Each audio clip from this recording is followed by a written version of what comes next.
Folks, we're officially in the middle of Shark Week. More than 500 species fill every ocean across the planet. And while sharks get a bad rap, a lot of our shark knowledge is bogus. Let's bust the most common myth: sharks almost never actively hunt humans. Shark attacks are almost always a mistake.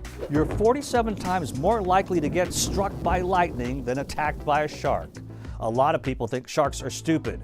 One myth is their brains are the size of a walnut, but sharks are actually really smart. Some species communicate with each other and even hunt in packs like dolphins.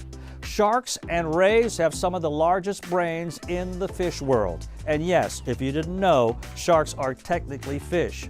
The worst myth of all, sharks have no predators. If you were worried about a shark attack, don't be, because if anything, sharks are prey to us. We kill millions for their fins each year, seriously hurting our ocean's ecosystem in the process.